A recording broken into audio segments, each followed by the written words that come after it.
C'est l'écrivain le plus célèbre de l'Allemagne d'aujourd'hui, Günter Grass.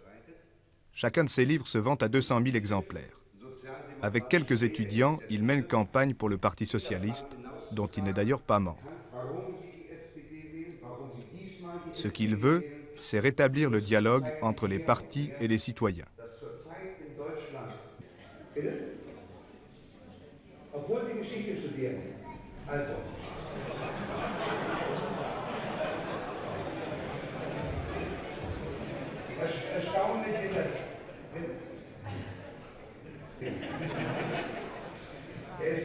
ist zwar Professor für neuere Geschichte, aber ich meine, ich sollte da anfangen. Ja. Günter Grass paye d'ailleurs d'exemple et invite lui-même à la contestation. C'est un style nouveau dans une campagne électorale en Allemagne. Waren die Konservativen, so hatte ich es doch gerade gesagt, 1918 gar nicht in der Lage, in dieser gehabten Form durchsetzen konnte. Nein, natürlich gab es diese konservativen Gruppierungen auch schon vorher, nur es stimmt, die Ablösung des Kaiserreiches war nur möglich durch eine Mehrheit der SPD und dann die darauffolgenden Wahlen zum Beispiel.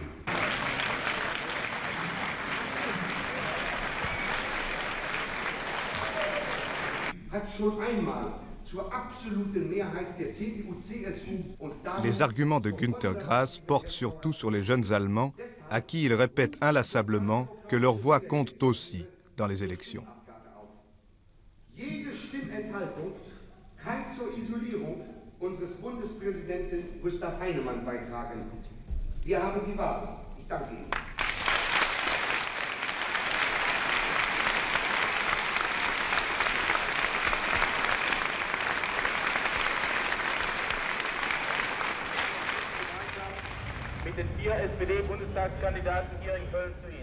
Avec ce bus, payé par son éditeur, Günter Grass parcourt toute l'Allemagne pour tenir des réunions improvisées dans la rue. Ses adversaires disent que ce rabattage électoral rapportera des milliers de voix aux socialistes.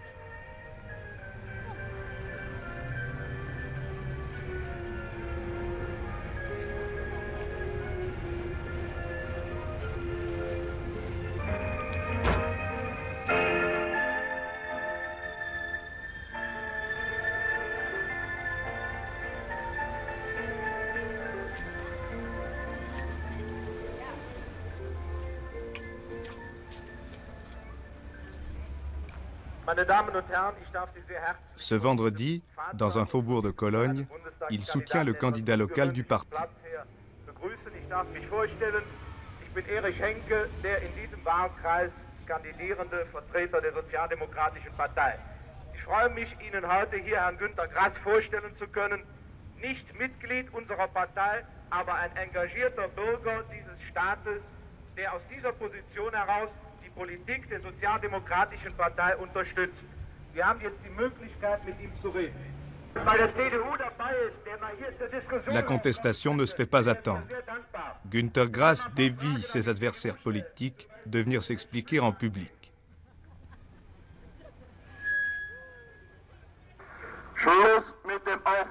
L'adversaire répond « On en a assez des discussions sur le mark, nous voulons une économie prospère et stable. »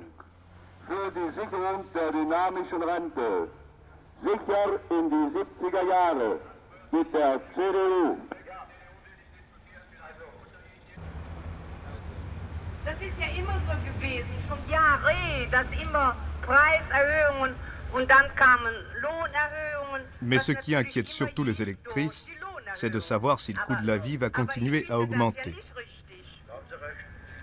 Erst waren doch immer Preiserhöhungen und dann kamen die Lohnerhöhungen.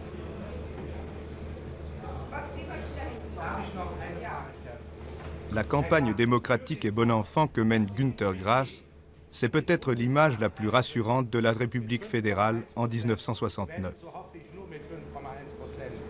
Wird dann dadurch nicht die Frage einer Koalition, gleich welcher Art, kolossal erschwert und müssen sich dann die verantwortlichen Parteien bisher nicht die Schuldfrage stellen, weshalb und warum sie nicht vor dieser Wahl die NPD, wie es einige Herren verschiedener Parteien gewollt haben, zu verbieten.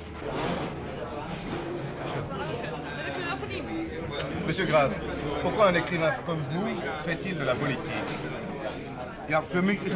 Pour moi, cela va de soi. Je publie mes livres et je m'intéresse donc à leur résonance politique dans le public.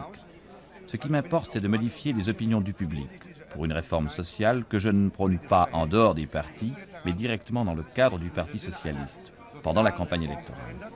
Und deshalb unterstütze ich nicht über den Parteien schwebend, sondern direkt die Sozialdemokratische Partei Deutschlands hier im Wahlkampf und auch während der Legislaturperiode durch Hilfe und durch Kritik.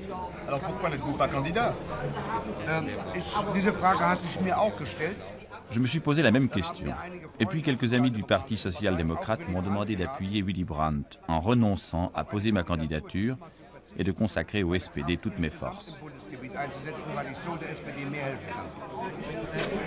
Vous dites que la SPD ne peut pas continuer à participer à une grande coalition avec la CDU. Pourquoi? Je crois que pour une démocratie parlementaire qui dure depuis 20 ans, ce qui est beaucoup pour l'Allemagne, la poursuite de la grande coalition représente un handicap. Je fais donc de mon mieux pour que les socialistes deviennent le parti le plus influent, en espérant qu'il pourra former avec les libéraux un gouvernement compétent. Vous dites que cette élection représente une des dernières occasions, ou la dernière occasion, de se débarrasser pour l'Allemagne du nazisme. Est-ce que vous craignez vraiment l'entrée du NPD au Parlement? Je ne pense pas que le NPD entrera au Parlement, puisqu'il n'arrive pas à dépasser 4,5% des voix. Cela dépend surtout de l'importance de la participation électorale. J'essaie par exemple de persuader tous les jeunes qui ne veulent plus d'une grande coalition de voter quand même. Il faut prendre conscience du risque. Tous ceux qui ne votent pas votent malgré tout. Ils perdent leur voix en faveur de leurs pires adversaires politiques et aident ainsi le NPD à accéder au Parlement.